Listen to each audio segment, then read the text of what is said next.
그게 29번 암기 프린트 29번에 그 주택 상가 최우선 면제, 이게 이번에 올해 주택 상가 모두 바뀌었기 때문에 시험에 반드시 출제될 겁니다.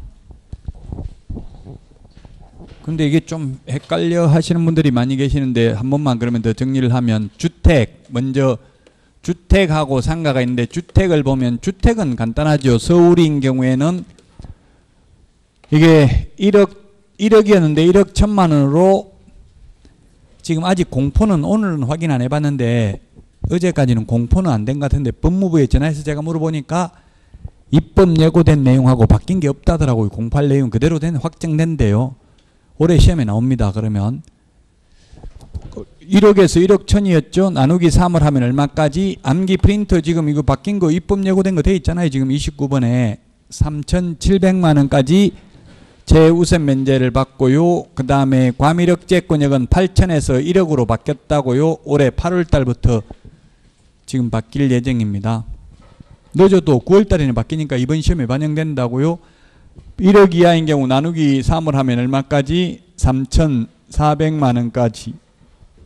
근데 과밀억제권역이 아닌데 과밀억제권역에 준하는 보호를 받는 게 세종, 용인, 화성입니다. 이 세 개는 기억해야 되겠죠. 근데 과밀억제권역은 서울특별시, 인천광역시, 경기도 14개시인데 다 암기할 필요는 없을 겁니다. 뭐 예를 들면 수원시, 군포시 이런 거 전부, 어왕시 이런 거 전부 다 14개시는 과밀억제권역입니다. 과밀억제권역이 아닌데 과밀억제권역에 준하는 보호를 받는 게 이 세 가지가 있고요. 그 다음에 세 번째, 광역시인 경우에는 6천만 원 보증금만 가지고 하죠. 이거는 환산보증금이 아니고 6천만 원 이하인 경우 나누기 3을 하면 2천만 원까지 최우선 면제를 받고, 광역시가 아닌데 또 광역시에 준하는 보호를 받는 것으로, 이거는 옛날부터 있던 내용이죠. 개정된 게 아니고 노란 것만 개정된 내용이고, 개정 안 되고 이거는 옛날부터 있었어요. 광주시, 경기도 광주시, 경기도 광주시나 뭐 전라도 광주시나 똑같아요. 그래서 보호받는 금액이 경기도 광주시, 그 다음에 김포시, 안산, 또 어디 있어요? 하나 더 있는 것 같은데.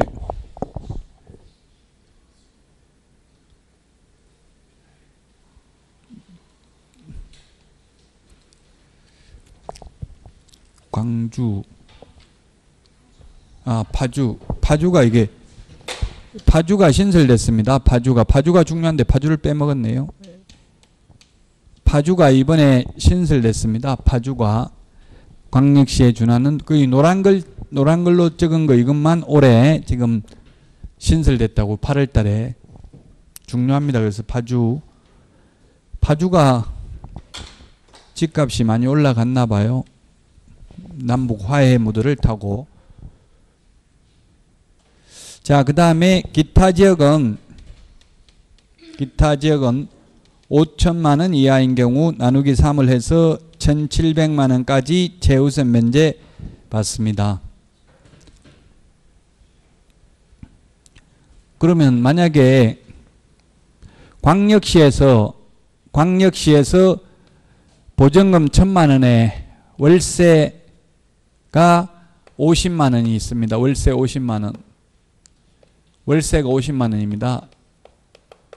지금 광역시에서 최우선 면제 얼마 받냐고요. 보증금이 1,000만 원, 월세 50만 원이면. 대전광역시에서 보증금 1,000만 원, 월세 50만 원이면 주택 최우선 면제 얼마 받냐고요.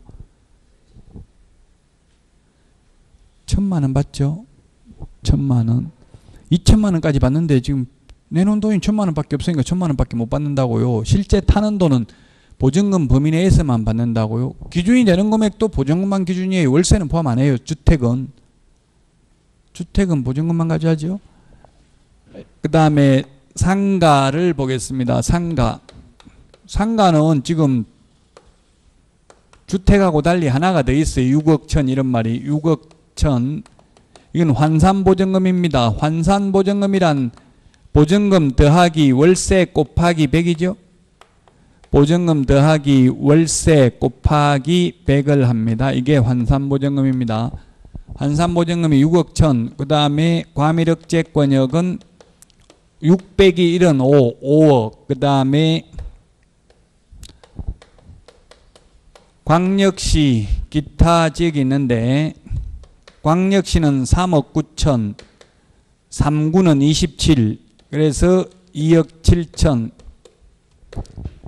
이하인 경우에 적용되고, 이 금액을 초과하면 원칙은 적용 안 되는데 예외적으로 적용되는 게 6가지가 있었잖아요. 대개, 3권, 표준, 계약서, 대항력, 계약갱신요구권, 3개의 차임액을 연체했을 때 해지할 수 있다. 권리금 보호된다. 표준 권리금 계약서 사용 권장할 수 있고, 상가금리임대차 표준 계약서 법무부 장관이 권장할 수 있는 것은 이 금액을 초과해도 적용되지만, 그 외에 대표적으로 이 금액 초과하면 적용 안 되는 게 우선면제, 우선면제. 확정일자 받아도 우선면제 못 받는다는 이야기죠. 그 다음에 여기에 과밀억제권역이 아닌데, 과밀억제권역 지금 암기 프린트 29번에 보면 다 있습니다. 부산이 이번에 신설됐습니다. 부산 오뎅 생각하면 되겠죠. 부산은 5억입니다. 과밀억제권역이 아닌데. 그 다음에 광역시가 아닌데 광역시에 준하는 보호를 받는 게 세종, 그 다음에 파주, 화성시, 이 세 개가 신설됐습니다. 세 개가 신설됐죠. 그게 암기 프린트 29번에. 그 다음에 세 개는 신설되고, 광주, 용인, 안산은 옛날부터 있던 거예요. 광주, 용인, 안산. 광주, 용인, 안산은 옛날부터 있던 지역이고요. 이게 우선 면제 받는 금액이고, 그 다음에 최우선 면제 받는 경우는 서울이 환산보증금이 서울이 6,500만 원 이하인 경우, 서울이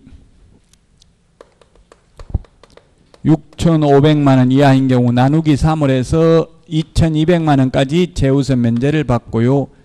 그 다음에 과밀억제권역은 5,500만 원 나누기 3을 하면은 1,900만 원까지 최우선 면제 받고요. 그 다음에 광역시의 경우에는 3,800만 원 나누기 3을 하면 1,300만 원까지 최우선 면제를 받고, 기타 지역은 3천만 원 이하인 경우에 나누기 3을 해서 1,000만 원까지 최우선 면제 받습니다. 자, 이 최우선 면제 받는 거는 바뀌지가 않았어요. 옛날 그대로예요. 그래서 부산도, 오늘 모의고사 제가 아침에 처음에 이야기했잖아요. 이번에 모의고사 나왔던 거, 모의고사에 부산이 5,500인 경우 1,900 최우선 면제 받는다 X예요. 왜냐하면 부산은 우선 면제 받을 때는 과밀억제권역에 준하는 보호를 받지만 최우선 면제 받을 때는 광역시에 그냥 그대로 부산이에요. 여기 3,800 이하여야 됩니다. 그 다음에 세종, 파주, 화성, 이것도 최우선 면제 받을 때는 기타 지역에 들어가요. 세종, 파주, 화성은 3천만 원 이하인 경우 1,000만 원까지만 최우선 면제 받는다고. 최우선 면제 받을 때는, 우선 면제 받을 때는 3억 9천 이하여야 우선 면제 받지만, 왜냐하면 이 부분은 최우선 면제 받는 부분은 개정이 안 됐어요. 옛날 그대로라고요. 우선 면제 받는 기준금액만 바뀌었기 때문에 그래요. 그래서 이게 좀 헷갈려요. 반드시 근데 올해 시험에 여기서 둘 다 개정됐기 때문에 나올 거예요, 시험에는. 그래서 제가 모의고사에 계속 내고 있어요. 모의고사 낼 때마다 거의.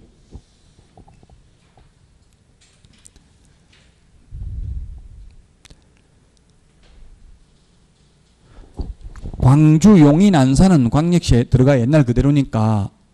그런데 세종, 파주, 화성은 우선 면제 받을 때는 광역시에 들어가는데 최우선 면제 받을 때는 기타 지역에 해당된다고요.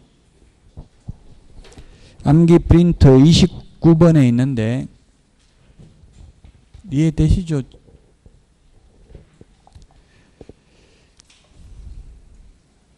57번 문제 보겠습니다. 57번 365페이지.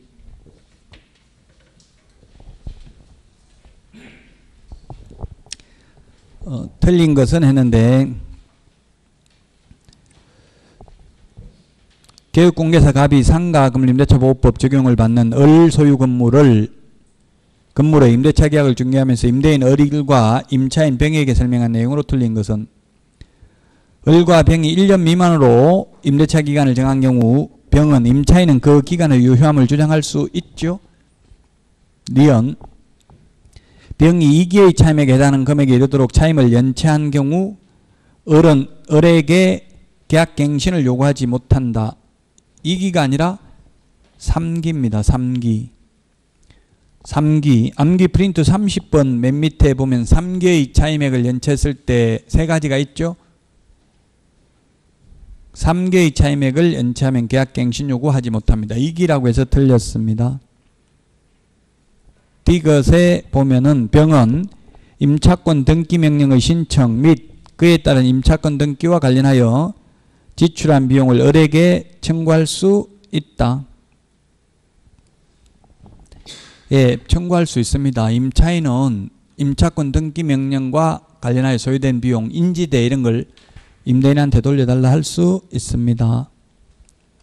리얼 임대차 계약 종료 전 병이 계약갱신 요구를 한 경우 을은 건물의 대부분을 철거함을 이유로 계약갱신 요구를 거절할 수 있다. 이쪽 계약갱신 요구를 거절할 수 있는 사유 8개가 암기 프린트 54번에 있잖아요. 54번에 보면은 암기 프린트 54번 계약갱신 요구를 거절할 수 있는 사유 8개, 이것도 시험에 잘 나옵니다. 1번 임차인이 3개의 차임액을 연체한 경우, 2번 그 집 부정한 방법으로 임대차 한 경우, 3번 합의에 의하여 상당한 보상을 제공한 경우, 4번 임대인의 동의 없이 전대한 경우, 5번에 임차인의 중대한 과실로 임차물을 파손한 경우입니다. 경미한 과실이 아니고요. 6번 일부가 멸실되어 임대차 목적을 달성할 수 없는 경우, 7번 철거, 재건축을 위해서 점유 회복이 필요한 경우인데 기억에 보니까 임대차 계약 체결 당시 공사 시기 및 소요기간 등을 포함한 철거 또는 재건축 계획을 임차인에게 구체적으로 고지하고 그 계획에 따르는 경우, 니은 건물이 노후, 훼손, 일부 멸실되는 등 안전사고의 우려가 있는 경우, 디귿 다른 법령에 따라 철거 또는 재건축이 이루어지는 경우는 계약갱신 요구를 거절할 수 있고요. 8번째, 그 밖에 임차인이 의무를 현저히 위반하거나 임대차를 존속하기 어려운 중대한 사유가 있는 경우에는 계약갱신 요구를 거절할 수 있습니다. 그래서 57번에 틀린 것은 답 2번입니다. 니은 하나만 틀렸죠? 2기가 아니고 3기가 되겠습니다.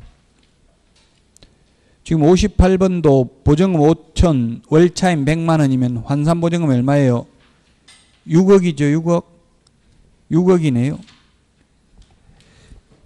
자, 옳은 것은 했는데 임차인의 계약갱신 요건은 전체 임대차 기간이 2년을 초과하지 않는 범위 내에서가 아니라 5년을 초과하지 않는 범위 내에서 계약갱신 요구를 할 수 있고요. 2번 임대인의 정액 청구가 인정되더라도 10만원까지만 인정된다 했는데 지금 5%밖에 못 올리잖아요. 5%밖에. 근데 지금 10% 올렸잖아요. 100만원에 10만원이면 X입니다. 그래서 3번 임차인의 차임 연체액이 200만원에 이르는 경우 200만원이 아니고 300만원 이래야 되겠죠. 3개의 차임액을 해지할 수 있습니다.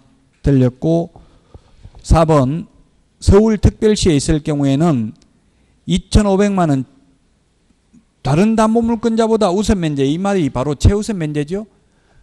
법조문에는 최우선 면제라는 말은 없어요. 다른 담보물권자보다 우선 면제, 소액 임차인 우선 면제, 최우선 면제 세 가지가 같은 말입니다. 지금 서울에서 2,500 최우선 면제 2,500 최우선 면제 못 받죠? 지금 6억인데 최우선 면제 받으려면 얼마에 대해 서울에서 6,500만 원 이하인 경우만 2,200만 원까지 최우선 면제 받죠. 자, 그럼 서울 문제 하나 더 내볼게요. 서울에서 보전금이 2천만 원. 월세가 45만 원 곱하기 45만 원 곱하기 100을 하면 환산보전금은 4,500. 2,000 더하면 6,500이죠. 환산보전금은. 이 경우에 서울입니다. 지금 현재 경매 넘어가면 최우선 면제 얼마 받아요?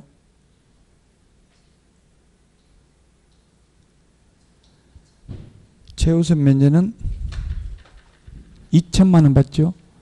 2,200 받는 게 아니고 보증금이 2천만 원밖에 안 들어가 있으니까 2천만 원 최우선 면제 받아요.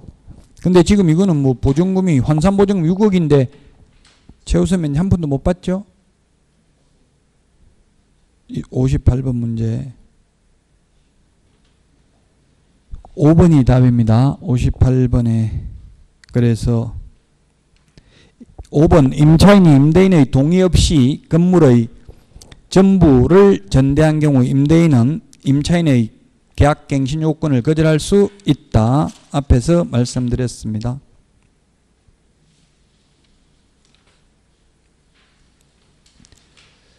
자, 그 다음에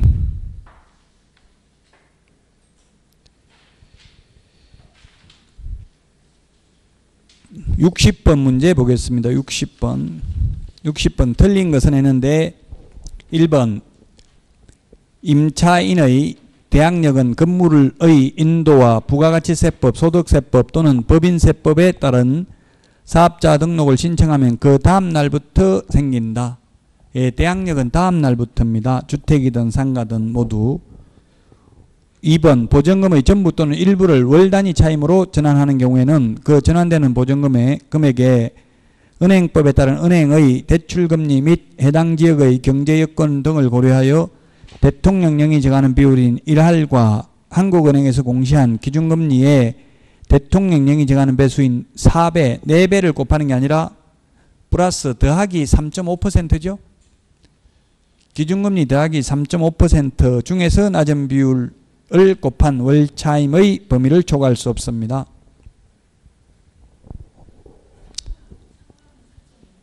예, 상가는 4.5배. 지금 상가하고 있죠.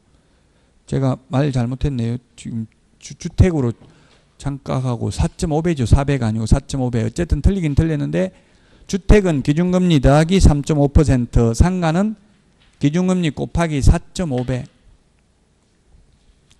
4배가 틀렸네요. 지금 상가하고 있네요. 우리가 지금 하고 있는 게 4배가 아니라 4.5배.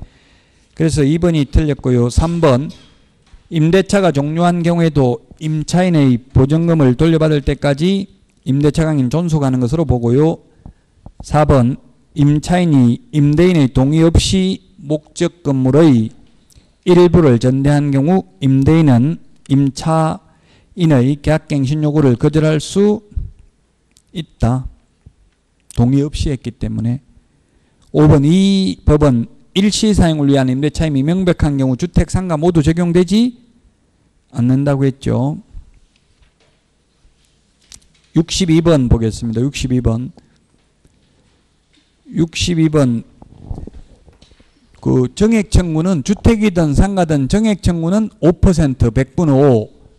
월차임 전환율은 주택은 1할 또는 기준금리 더하기 3.5%, 상가는 1할 2푼 또는 기준금리 곱하기 4.5배 중에서 낮은 비율을 초과할 수 없습니다. 3번이 그래서 답입니다. 그 다음에 63번 보겠습니다. 63번 개업공개사 갑의 중개로 2018년 10월 27일 상가건물임대차보호법 적용받을 수 있는 것을 모두 고른 것은 했는데 서울에서는 보증금 5억, 월세가 100만 원이면 곱하기 100을 하면 6억이죠. 6억이니까 적용되죠. 적용받을 수 있습니다. 니은은 임차인이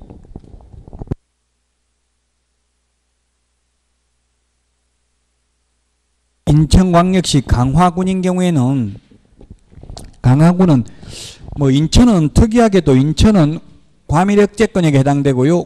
송도, 신도시나 청라지구, 금단지구 이런 데는 또 광역시에 해당됩니다.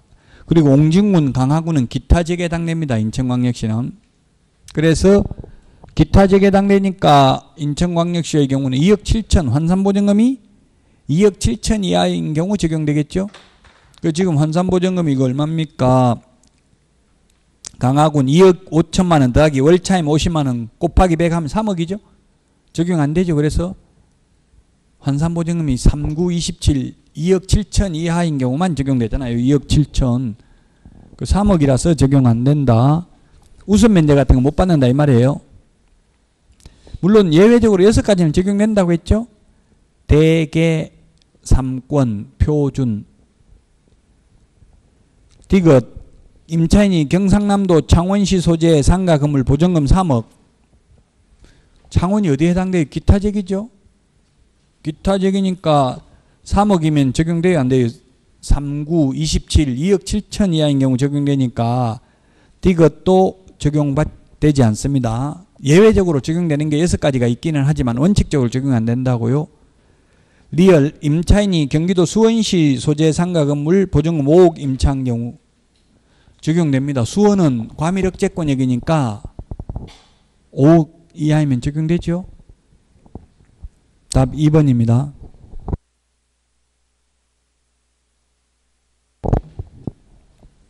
광역시가 아니면서 우리나라의 인구 100만 명 넘는 데가 수원, 성남, 용인, 창원 네 군데랍니다. 그 중에서 수원이 지금 한 130만 명 정도 돼요. 울산보다 많아요, 인구가. 자, 그래서 답 2번입니다. 2번. 2번이 정답이 되겠고요. 자, 그 다음에 부동산 실권리자 명의등기에 관한 법률 보도록 하겠습니다. 66번.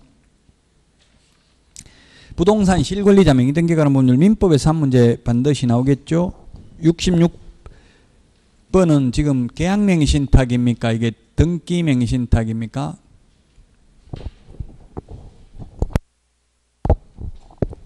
여기서는 지금 계약명의신탁이죠. 66번은 갑과 을이 있고요. 갑이 신탁자고 을이 수탁자입니다. 을이 수탁자고 갑이 신탁자, 맡기는 사람이 신탁자, 수탁자, 받을 수, 등기 명의를 받는 사람이 수탁자고요. 두 사람 간의 명의신탁 약정은 무효입니다. 명의신탁 약정은 무효이고, 그로 인한 물권 변동 효력은 매도인이 병입니다. 물권 변동 효력은 원래 무효여야 하는데 계약 한쪽 당사자가 수탁자가 되고 그 상대방 당사자가 명의신탁 약정이 있다는 사실을 알지 못하는 경우에는 그러하지 아니하다. 그래서 예외적으로 유효하다. 그리고 제3자는 선악을 불문하고 유효하게 소유권을 취득한다. 악의 제3자라도 유효하게 소유권을 취득한다. 수탁자가 수탁부동산을 임의로 처분하더라도 형법상 횡령죄의 죄책이 성립하지 않는다. 횡령죄는 타인의 재산을 보관한 자가 타인 재산을 임의로 처분하면 횡령죄가 됩니다. 근데 이거는 등기가 유효하게 넘어온 이상 타인의 재산을 보관한 자에 해당되지 않는다. 명의신탁 약정 해지에 의한 소유권 이전 등기 청구는 불가능하고요. 다만 부당이득 반환 청구는 할 수 있습니다. 부당이득 반환 청구를 할 수 있는데 이 부당이득금을 얼마로 보아야 하는가? 매수자금 금원월 부당이득가 있다고 봄이 상당하다. 부동산 자체를 부당이득가 있다고 봄이 상당하다. 답은 뭐예요? 1995년 7월 1일 실명법이 제정되기 전에 맹신탁의 약정이 이루어졌다면 부동산 자체를 반환해야 되고요. 실명법 제정 이후에 맹신탁의 약정이 이루어졌다면 매수 자금 금은만 부당이득하였다고 봄이 상당하다. 이 신탁자는 5년 이하의 징역이나 2억 원 이하의 벌금이고요.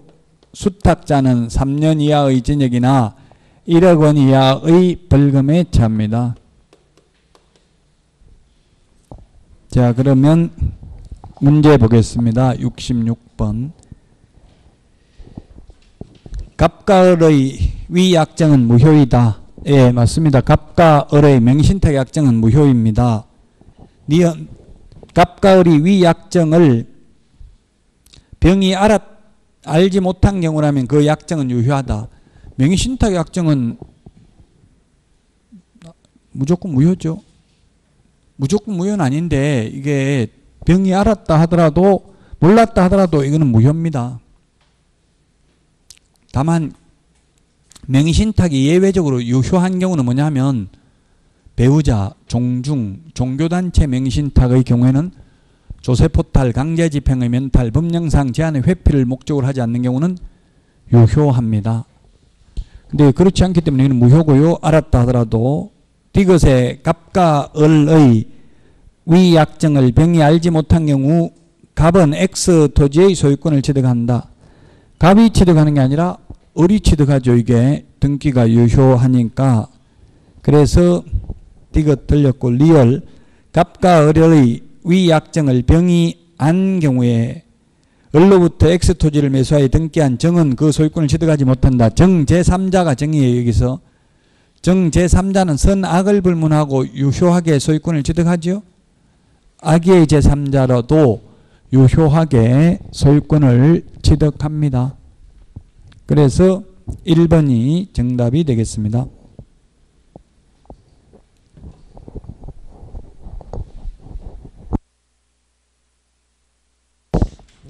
네, 실명법은 민법에서도 반드시 출제되니까 하니까 경공매 보겠습니다. 뒤에 남은 부분은 이제 민법 다른 과목에 나오는 게 아니기 때문에 물론 경매는 뭐 배당에 대해서는 민법에서 나오기도 하는데 공인중개사법에서만 하는 매수 신청들이 이런 부분을 봐야 되니까 바로 375페이지 70번 보겠습니다.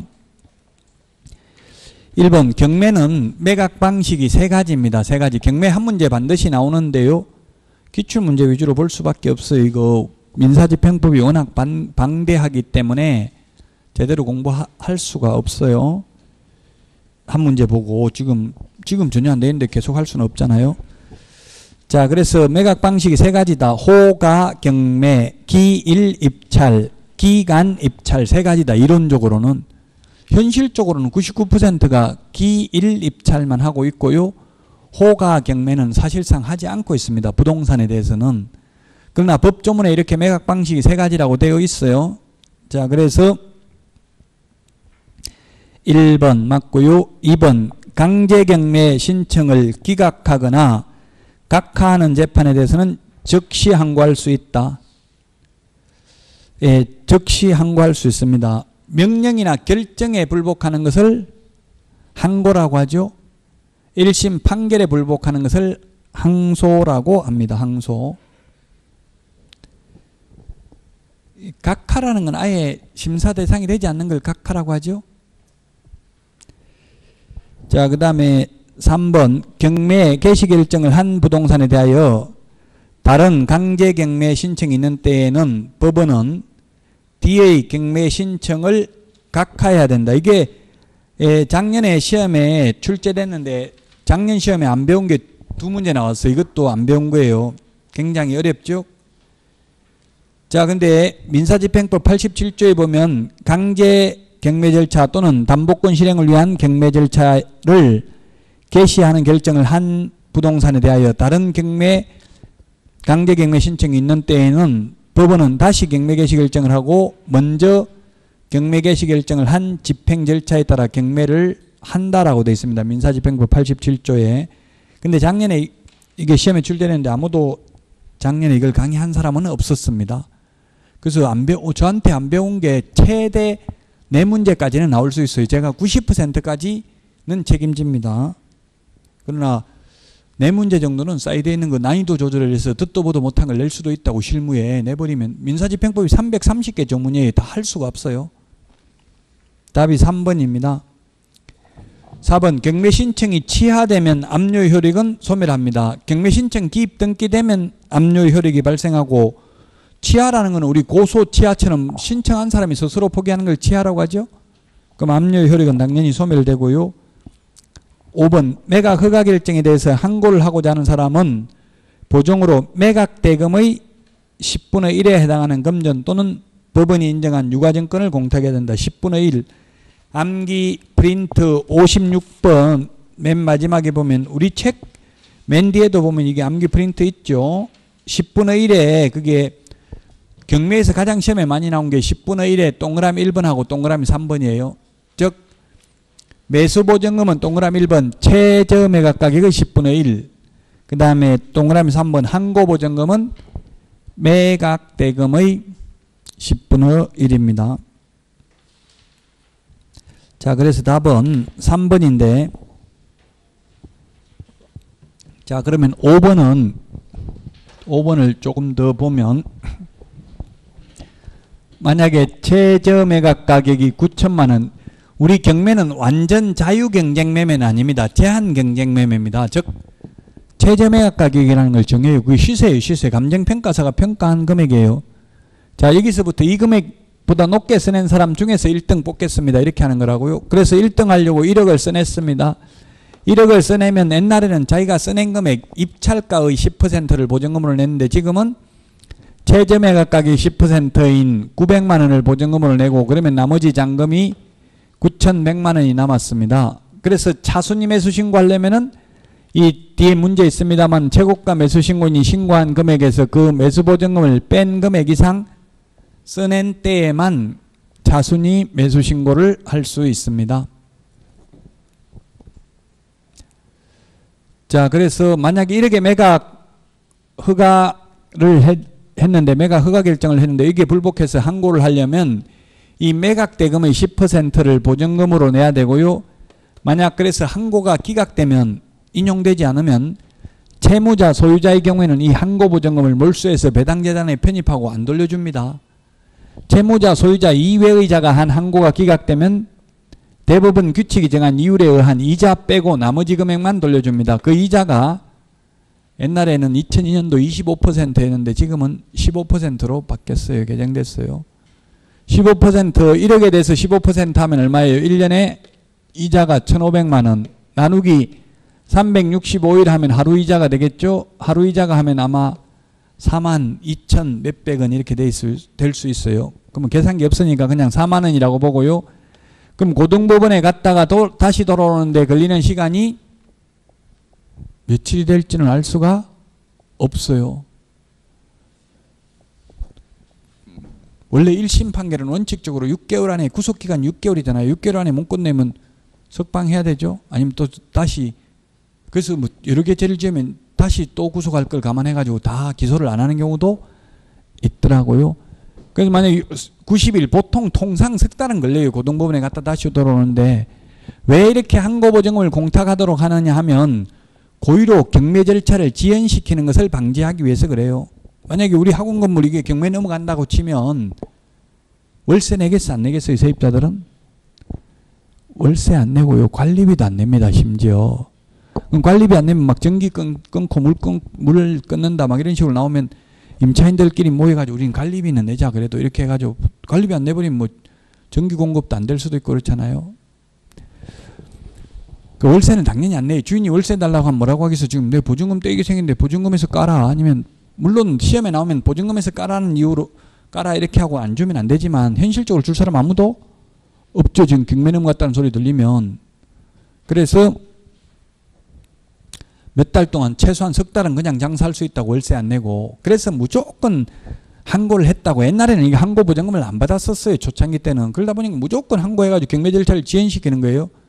그래서 이유 없이 항고하는 사람은 이제 보증금을 몰수한다고 하니까 지금은 항고하는 사람 한 명도 없대요. 지금은 그 집행관들 이야기 들어보니까 제가 한국 민사집행법학회 저도 정회원이에요. 안철상 대전지방법원장도 제가 같이 밥도 많이 먹어서 학회에서는 지금은 법원 행정처장 됐죠. 대법관, 법원 행정처장이 당연직 대법관이에요. 근데 대법관 그 판결에는 참여하지 못합니다. 대법관 판결에는 13명만 참석하고요. 법원 행정처장까지 포함하면 14명이에요. 대법관이 우리나라. 근데 홀수해야 되잖아요. 민주적 정당성을 확보하려면. 그분이 건국대 법대 나오셨어요. 그래서 이때까지 변방에서 있다가 지금 뭐 대법관 되는 건 엄청난 거죠. 어쨌든 지금은 그 제가 뭐 민사집행법학회 한 번씩 가서 보면은 전혀 그 이제 집행관이나 아니면 사법보좌관들이 있어요. 사법보좌관들이 지금 판사 일을 대신하는 거예요. 우리 그 사법보좌관들이 주로 젊은 분들이 많던데 이제 거의 그 법원 고시 통해서 법원 5급직으로 들어온 사람들이더라고요. 그 어쨌든 그래서 지금은 이제 항고하는 사람이 전혀 없는데 그 고의로 경매 절차를 지연시키는 것을 방지하기 위해서 이렇게 항고보증금을 공탁하도록 하고 했고요. 자, 그래서 만약에 90일이면 4구 36 이자 360만 원 빼고 나머지 640만 원만 돌려준다고요. 채무자, 소유자 이외의 자, 즉 세입자가 항고를 해서 항고가 기각되면. 그래서 항고하는 사람은 거의 없어졌다. 채무자, 소유자는 아예 안 돌려준다. 그래서 항고보증금은 최저 매각가격이 10분의 1이 아니라 매각대금의 10분의 1이라고요. 우리 암기 프린트 맨 마지막에 56번에 있는데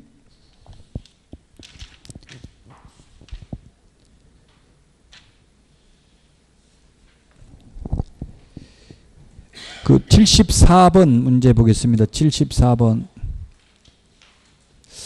74번은 그냥 지금 왜 보냐면 지금 금방 조금 전에 했던 건데 차순위 매수 신고인데 차순위 매수 신고는 어떻게 한다고 해서 최적 이 응용해서 낼 수도 있으니까 최저 매각 가격이 9천만 원인데 1억 써냈으면 자기가 써낸 금액 10% 내는 게 아니라 자, 그 우리 문제는 보면 얼마라고 돼 있어. 최저 매각 가격이 2억인데 내가 1등을 하려고 2억 5천만 원을 써냈다. 그럼 옛날에는 자기가 써낸 금액 입찰가의 10%를 보증금으로 냈는데 지금은 최저 매각 가격의 10%인 2천만 원만 보증금으로 내고 나머지 잔액이 얼마 남았어요? 2억 3천만 원이 남았는데 2억 3천만 원 이걸 입금 안 시키면 우리 일반 매매 계약에서도 계약금만 걸어놓고 잔금 안 내면 계약금 떼이죠. 마찬가지로 경매도 보증금만 걸어놓고 나머지 잔금 안 내면 이거 떼인다고 안 돌려줘요. 안 돌려주면 이거 안 돌려주는 금액하고 2등한테 2억 3천에 팔아도 결국 1등한테 2억 5천에 판 거나 마찬가지죠. 법원 입장에서 보면. 그래서 차순위 매수신고, 차순위, 2등을 차순위라고 하죠. 차순위. 이 차순위 매수신고는 최고가 매수신고인이 신고한 금액에서 써낸 금액에서 그 보증금을 뺀 금액 이상 써낸 사람 중에서 2등을 뽑아요. 2등이 있으면 재매각 절차를 진행하지 않고 차순위 매수신고인에게 매수기회를 주고 경매 절차를 종결합니다. 또 재매각하면 또 한 달 이상 걸리는데 그냥 2등 한 사람한테 팔아버리면 어차피 보증금 이거 안 돌려줄 거니까 최고가 매수신고인에게 2억 5천에 판 거나 마찬가지다. 그래서 답은 2억 3천만 원이 답입니다. 2억 3천만 원이. 74번은 지금 72번, 73번 전부 다 가장 빅데이터에 보니까 기출문제 많이 나온 게 최저 매각 가격 10분의 1이다. 매수보증금은. 항고보증금은 매각대금의 10분의 1이다. 그게 가장 중요하고요. 71번도 보겠습니다. 71번. 틀린 것은 했는데 담보 목적이 아닌 최선순위 소유권 이전 청구권 보전가 등기는 매각으로 소멸하지 않는다.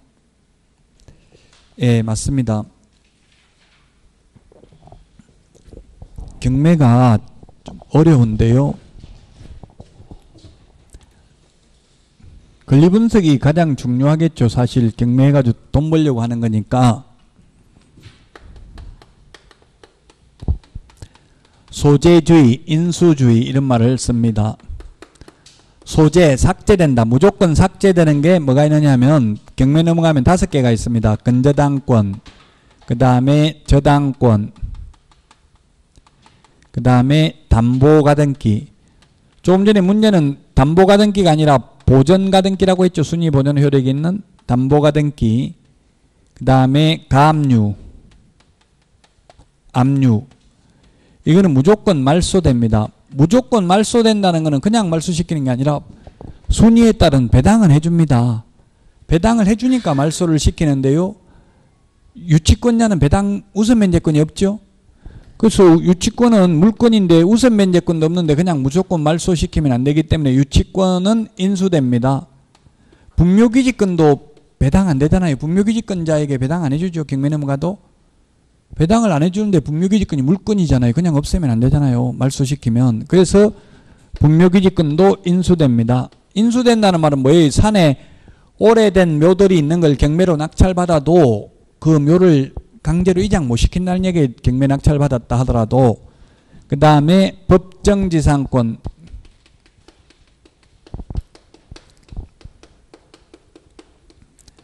법정지상권도 인수되는 권리입니다. 그 다음에 예고등기도 인수되는데 예고등기는 아마 시험에도 안 나오겠죠. 왜냐하면 지금 등기법에서 예고등기가 없어졌잖아요. 워낙 이걸 악용하니까 없앤 거예요. 예고등기라는 건 뭐냐면 경고적 효력, 소송이 제기되고 있다는 걸 알리는 거거든요.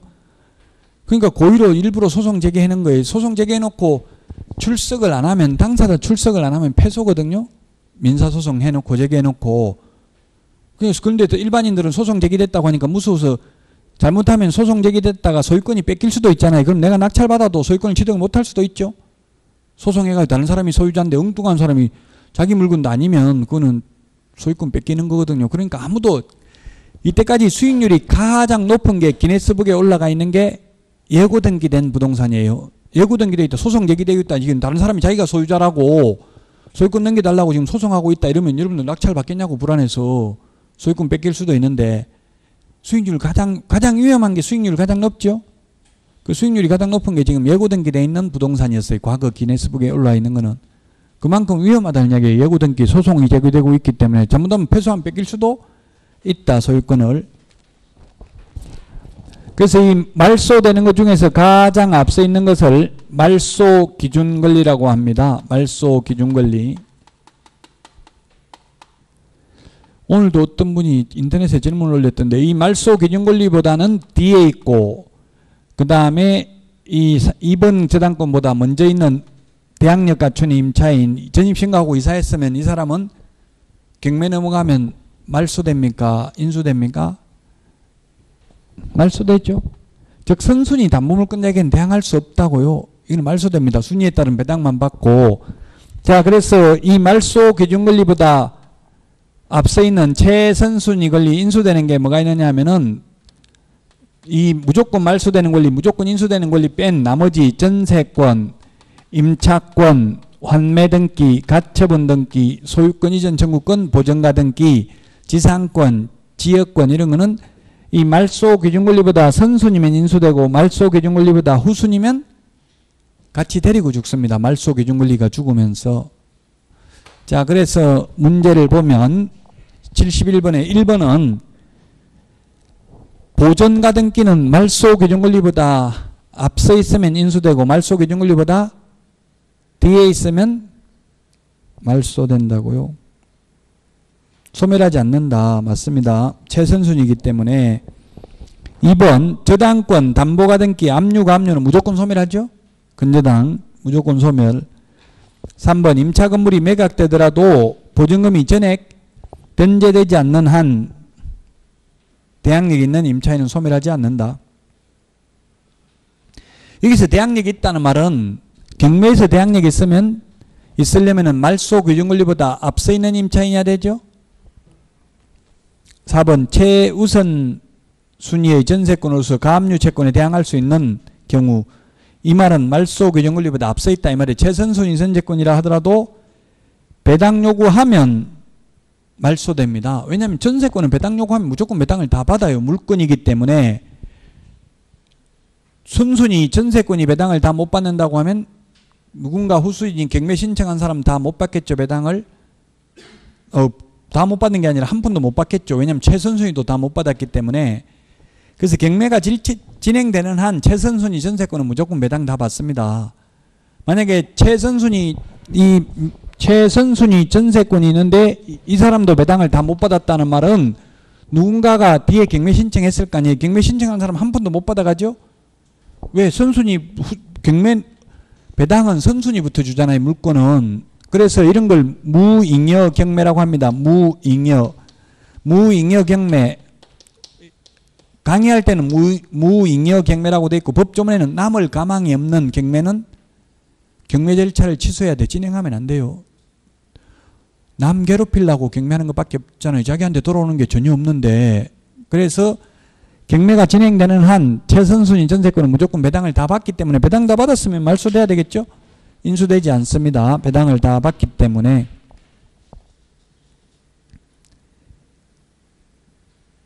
그래서 4번이 틀렸습니다. 5번은 압류 효력이 발생한 후 경매 목적물의 점유를 취득한 유치권자는 매수인에게 대항할 수 없다. 예, 경매 신청 기입 등기 전까지는 최소한 대항력을 점유는 하고 있어야 됩니다. 유치권을 주장하려면.